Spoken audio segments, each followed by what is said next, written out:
Hello everyone, मेरे YouTube HTTP routine में स्वागत है।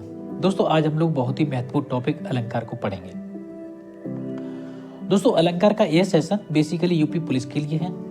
सामान्य रूप से देखा जाए तो राज्य या केंद्र की सभी परीक्षाओं में इसको शामिल किया जाता है।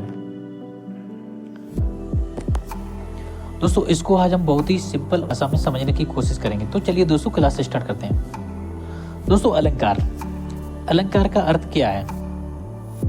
अलंकार का अर्थ क्या है? अलम धन कार। अलम का अर्थ होता है, यहाँ पे अलम का अर्थ होता है आभूषण, ठीक है। और कार मतलब करने वाला। तो यहाँ पे क्या है? अलम आभूषण क्या है? यहाँ पे जब हम किसी चीज को लिख रहे होंगे तो आभूषण वहाँ पे काव्य होगा, ठीक है। तो काव्य की शोभा बढ़ाने वाले तत्वों को अलंकार कहते हैं, ठीक है।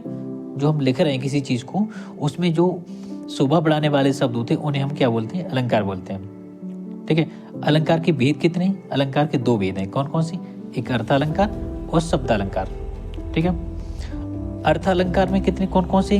अर्थालंकार में आता है आपका उपमा अलंकार, रूपक अलंकार, उत्प्रेक्षा, अतिशयोक्ति और मानवीकरण, ठीक है।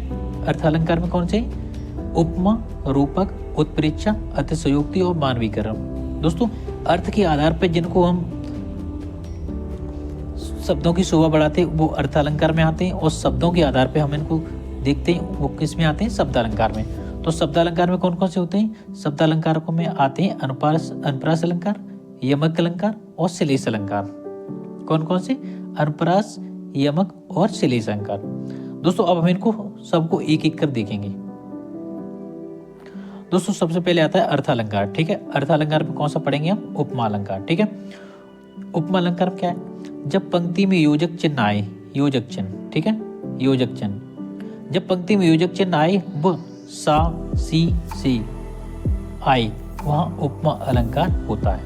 कौन सा अलंकार होता है? उपमा अलंकार। कहाँ पर होता है? जब शब्द में सा, सी, से और योजक चिन्ह आए तो क्या होगा वहां पे? उपमा अलंकार। जैसे मुख चंद्रमा सा सुंदर है, यहाँ योजक चिन्ह भी आया है और सा भी आया है, तो कौन सा अलंकार हो जाएगा यहाँ पे? उपमा अलंकार, ठीक है।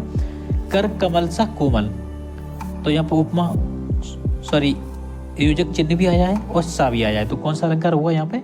उपमा अलंकार। अगला देखते हैं दोस्तों, अगला देखते हैं रूपक अलंकार, ठीक है। कौन सा? रूपक अलंकार। जब पंक्ति में केवल योजक चिन्ह आए, सा, सी, से न आए, ठीक है, योजक चिन्ह आए केवल और सा, सी से न आए तो वहां पर रूपक अलंकार होगा। जैसे मैया मैं तो चंद्र खिलौने ले हूं, ठीक है। यहाँ पे योजक चिन्ह तो आया है लेकिन सासी से नहीं आया है। चरण कमल बंदो हरिराई, यहाँ पे योजक चिन्ह आया है लेकिन सासी से नहीं आया, तो कौन सा अलंकार होगा? रूपक। मैंने क्या बताया था? उपमा अलंकार में क्या होता है? योजक चिन्ह आए और सासी से शब्द आए तो वहां पे कौन सा अलंकार होगा? उपमा अलंकार। और योजक चिन्ह आए सासी से ना आए तो होगा आपका रूपक अलंकार। दोस्तों, मुझे उम्मीद है आप बात को समझ पाए होंगे। दोस्तों, अगला अलंकार है उत्प्रेक्षा अलंकार, ठीक है। कौन सा है? उत्प्रेक्षा अलंकार। दोस्तों, बहुत ही महत्वपूर्ण है, बहुत सरल भाषा में समझेंगे। यदि किसी पंक्ति में मनु, जनु, मनहु, मानो, ज्यों, त्यों, जानो आदि शब्द आते हैं। कौन कौन से? मनु, जनु, मनहु, मानो, ज्यों, त्यों, जानो आदि शब्द आते हैं तो वहां पर उत्प्रेक्षा अलंकार होता है। कौन सा होगा? उत्प्रेक्षा अलंकार। जैसे ले चला साथ तुझे कनक, एक मिनट, ले चला साथ तुझे कनक, ज्यों भिक्षुक लेकर स्वर्ण नेत्र मानो कमल से। तो यहाँ पे क्या है? ज्यों शब्द आया है और मानव शब्द आया है, तो कौन सा अलंकार होगा? उत्प्रेक्षा अलंकार। ज्यों शब्द आया है और मानव शब्द आया है, तो कौन सा? मैंने क्या बताया था? जहाँ पे ज्यों, ज्यों, त्यों, जानो, मानो, ठीक है, तो यहाँ पे मानव शब्द आ गया और ज्यों शब्द आ गया, तो कौन सा अलंकार होगा? उत्प्रेक्षा अलंकार। दोस्तों, अगला है अतिशयोक्ति अलंकार। कौन सा है? अतिशयोक्ति अलंकार। अतिशयोक्ति का मतलब है किसी चीज को बड़ा चढ़ा किया। जब किसी बात का वर्णन बहुत बड़ा चढ़ाकर किया जाए तब वहां अतिशयोक्ति अलंकार होता है। क्या बात है कि यहाँ पे जब किसी चीज को बड़ा चढ़ाकर बोला जाए तो वहां पे अतिशयोक्ति अलंकार होगा। जैसे उदाहरण देखते हैं, आगे नदियां बड़ी अपार, घोड़ा कैसे उतरी पार, ठीक है। राणा ने सोचा इस पार, तब तक चेतक था उस पार। चेतक उसके घोड़े का नाम है। तो मतलब ये है कि पलक झपकते ही घोड़ा इधर था और देखते ही देखते घोड़ा फार हो गया। तो कहने का मतलब है ये बड़ा चीजों को बड़ा चढ़ाकर कहा गया है। तो वहां पे कौन सा अलंकार होगा? अतिशयोक्ति अलंकार। दोस्तों मुझे उम्मीद है बात को आप समझ रहे होंगे। दोस्तों अगला अलंकार है मानवीकरण अलंकार। कौन सा है? मानवीकरण। जब प्राकृतिक चीजों में मानवीय भावनाओं के होने का वर्णन हो तो वह मानवीकरण अलंकार होगा। क्या बताया? मानवीकरण चीजों में, सॉरी, प्राकृतिक चीजों में मानवीय भावनाओं के होने का वर्णन हो। जैसे फूल हंसे कलियां मुस्कुराई। यहाँ पे क्या है? प्राकृतिक चीजों में मानवीय भावनाओं को हमने लगा दिया तो क्या हुआ? फूल हंसे कलियां मुस्कुराई। तो यहाँ पे मानवीकरण अलंकार होगा। दोस्तों मैंने अभी देखा था अर्थालंकार, अब देखेंगे शब्दालंकार। ठीक है, शब्दालंकार में कौन कौन से आते हैं? अनुप्रास अलंकार, यमक अलंकार और श्लेष अलंकार। सबसे पहले देखेंगे अनुप्रास अलंकार। ठीक है, जहां वर्ड बार बार आए तो वहां अनुप्रास अलंकार होगा। वर्ड, दोस्तों वर्ड थोड़ा सा ये वाला होता है। ठीक है, एक मिनट, वर्ड ये वाला होता है। जहां वर्ड बार बार आए वहां अनुप्रास अलंकार होगा। जैसे चारू चंद्र की चंचल किरणें खेल रही थी जलथल में, मधुर मधुर मनुष्कान मनोहर मनोज बेस का उजाला, तरण तनुजा तट तमाल तरवर पहुंचाए। दोस्तों यहाँ पे क्या बताया था? जहां वर्ड बार बार आए, जैसे यहाँ पे चा चा चा, ठीक है, और माँ माँ माँ माँ माँ। ठीक है, तो यहाँ पे क्या है? यहाँ पे वर्ड की आवृत्ति हो रही है, वर्ड बार बार आए तो वहां पे कौन सा अलंकार होगा? अनुप्रास अलंकार। दोस्तों बहुत ही महत्वपूर्ण है और रिपीटेड क्वेश्चन है, कई बार क्वेश्चन पूछा गया है ये। तरण तनुजा तटमाल तरवर बहुचा, इसमें ता की बारंबारता हो रही है तो वहां पे कौन सा अलंकार होगा? मेरा अनुप्रास अलंकार होगा। अगला देखते हैं दोस्तों। दोस्तों यमक अलंकार। ठीक है, यमक अलंकार क्या है? एक ही शब्द एक से अधिक बार आए और उनकी अर्थ अलग अलग हों, वहां पे कौन सा अलंकार होगा? यमक अलंकार। कौन सा अलंकार होगा? यमक अलंकार।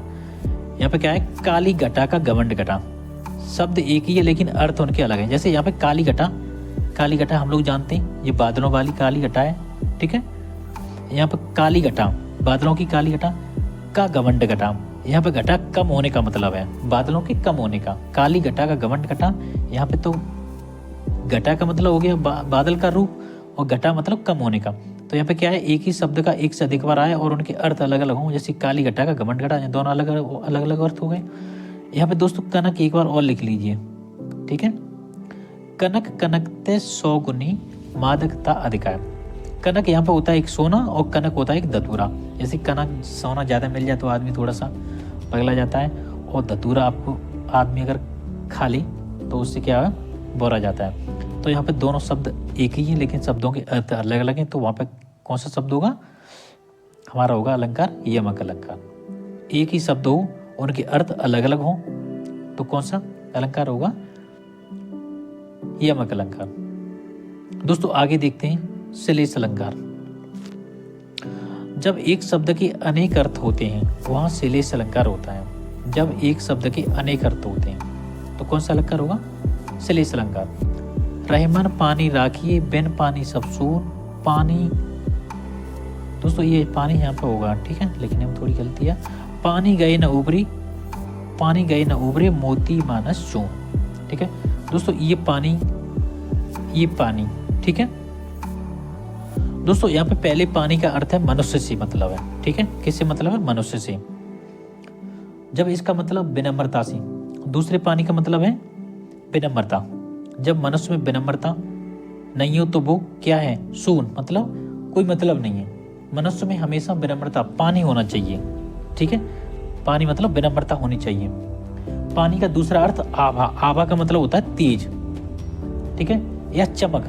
जैसे पानी गए ना उबरी मोती मानस चून। जैसे मोती का अगर, मोती में अगर पानी नहीं है, पानी मतलब चमक नहीं है, तो उसकी कोई कीमत नहीं है। ठीक है, मतलब बिना मोती के, बिना चमक के मोती की कोई कीमत नहीं होती।